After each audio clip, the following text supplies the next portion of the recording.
Professor Manoj Kumar Jha. धन्यवाद उपसभापति महोदय।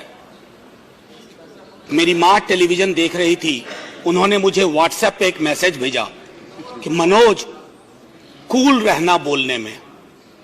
मैं कोशिश करूंगा मैं कूल रहूं। कृपया बोलने दे, कृपया ट्रेजरी बेंचेस से मेरा आग्रह, बोलने दे, कृपया बोलने दे। माननीय मनोज झा जी, आप चेयर की तरफ देखकर एड्रेस करें, आपकी बात ही रिकॉर्ड। सर उधर भी देखने का मन कर जाता है। सर आर्टिकल 370 वो तो इस जन्म में नहीं होगा। आर्टिकल 370 को लेकर के जो चीजें हुई हैं सर, मैं उसके पक्ष में कतई नहीं खड़ा हो सकता सर। सर मैं अपना इतिहास जानता हूं सर, मैं 370 के बनने की गाथा जानता हूं सर, मैं कश्मीर का हिंदुस्तान में विलय का इतिहास जानता हूं सर। मैं बौनी समझ का नहीं हूं सर, और चूंकि बौनी समझ का नहीं हूं, मैं लगातार इस सदन में कह रहा था कि हमें क्या चाहिए, कश्मीर की जगह, जमीन या कश्मीरी अवाम। सर आज मैं दुख के साथ कह रहा हूं, मेजॉरिटी है, बार बार आगाह करता हूं, मेजॉरिटी आती है ना सर, तो बड़े अच्छे अच्छे और बुरे बुरे दोनों ख्याल आते हैं सर। अच्छे वाले को पकड़िए, बुरे वालों को छोड़ दीजिए। मैं एक माननीय उपसभापति महोदय मेरे ठीक समक्ष, माननीय विधि मंत्री बैठे हुए हैं सर। 1966 में इंदिरा जी को लिखा हुआ जयप्रकाश नारायण जी की चिट्ठी पढ़ रहा हूं, और इसको मान लीजिए आज की तिथि में मेरी चिट्ठी आदरणीय गृह मंत्री जी और आदरणीय प्रधानमंत्री जी के नाम, मैं जेपी की चिट्ठी पढ़ रहा हूं। The Kashmir question has plagued this country for very many years. It has cost us a great deal materially and spiritually. We profess democracy, but rule by force in Kashmir. मैं नहीं कह रहा सर, जेपी कह रहे हैं, अब उनको सोली पे मत टांगिएगा।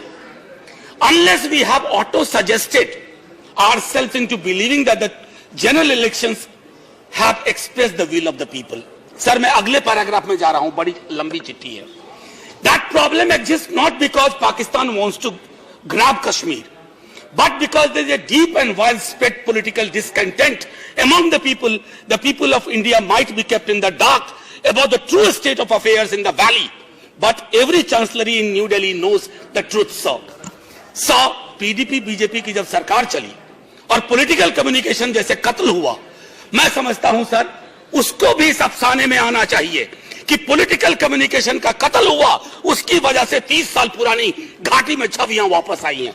सर इतने पे ही बात नहीं रुकेगी। एक नेहरू जी को भी लिखा था 1956 में जयप्रकाश नारायण ने। May I also take this opportunity of saying word about Kashmir, merely to put my views before you, without in the least wanting to criticize or influence. What I have learnt, there is a widespread discontent in the valley. All men have to live upon this earth as brothers, irrespective of what national frontiers divide them. World peace is possible upon no other hypothesis. So, I believe JP के चाहने वाले और follow करने वाले कुछ लोग उधर भी हैं। क्या हम उस दृष्टिकोण से नहीं सोच सकते?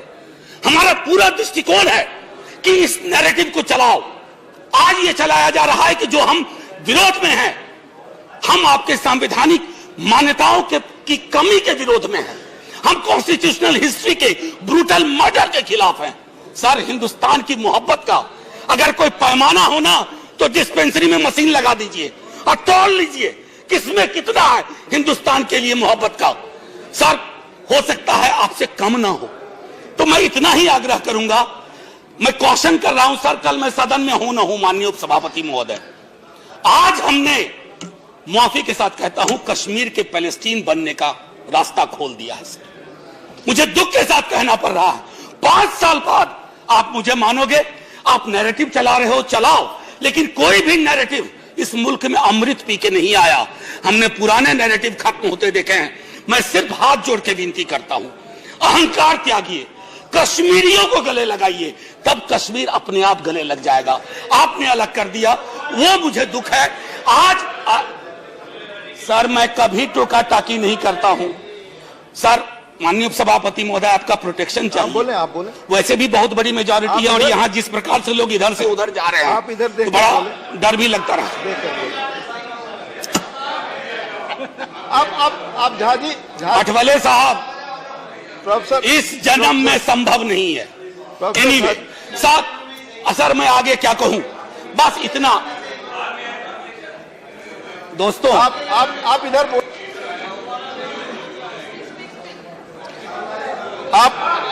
आप अपनी बात कंक्लूड। सर मैं कंक्लूड ही, आप चेयर को देकर संबोधित करें, आप ही की बात रिकॉर्ड पे जाए। मैं अगर आपको कह रहा हूं कि अगर दिन ऐतिहासिक है तो ऐतिहासिक दृष्टि भी होनी चाहिए ना, सुनने की संवेदना भी होनी चाहिए, क्योंकि आज इतिहास दर्ज कर रहा है सर।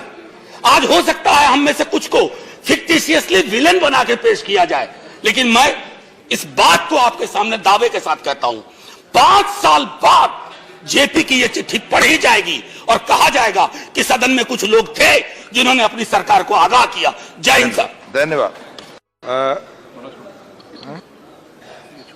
प्रोफेसर मनोज कुमार झा। धन्यवाद उपसभापति महोदय। मेरी मां टेलीविजन देख रही थी, उन्होंने मुझे व्हाट्सएप पे एक मैसेज भेजा कि मनोज कूल रहना बोलने में।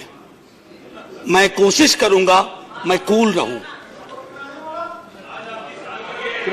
कृपया बोलने दे, कृपया ट्रेजरी बेंचेस से मेरा आग्रह, बोलने दे, कृपया बोलने दे। माननीय मनोज झा जी, आप चेयर की तरफ देखकर एड्रेस करें, आपकी बात ही रिकॉर्ड पे। सर उधर भी देखने का मन कर जाता है। Sir article 370